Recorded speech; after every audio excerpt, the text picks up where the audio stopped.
ستندهش من معرفة أن بطلة مسلسل حبيبتي من تكون عائشة سينغ قد تعرضت لعضة من قبل فأر سام، مما جعلها تضطر إلى حقن نفسها.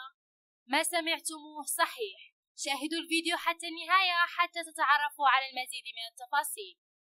كما نعلم أن حالة ساي النفسية والجسدية غير مستقرة في أحداث مسلسل حبيبتي من تكون، ولكن للأسف حتى في الواقع حالة الممثلة الهندية عائشة سينغ مشابهة.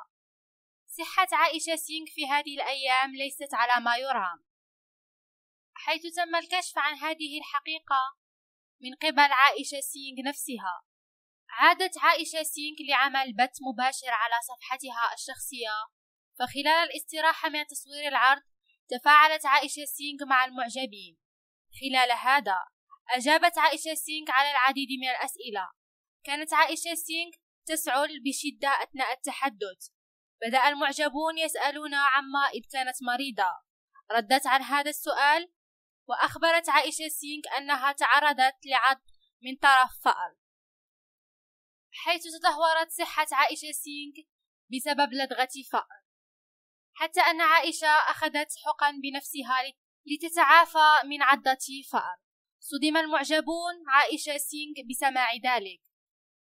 للمعلومة، تعمل عائشة سينغ بشكل مستمر حتى بعد إصابتها بالمرض.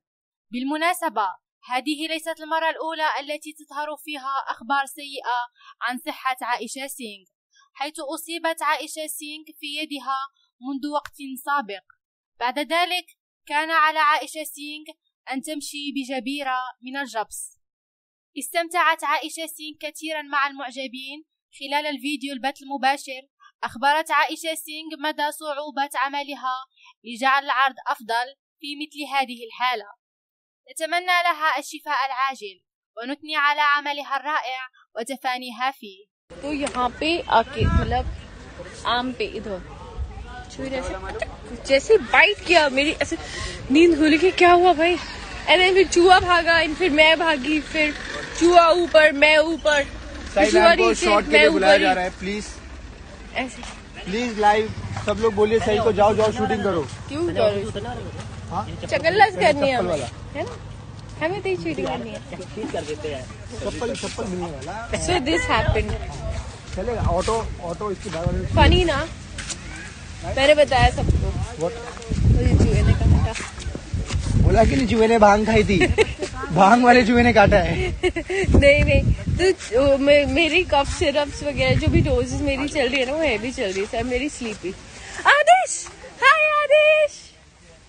انتهى الفيديو. اشتركوا في القناة وفعلوا الجرس لتتوصلوا بجديد الأخبار والمعلومات عن المسلسلات الهندية ونجومها، واعملوا لايك للفيديو وكلمة شكر منكم تكفيني.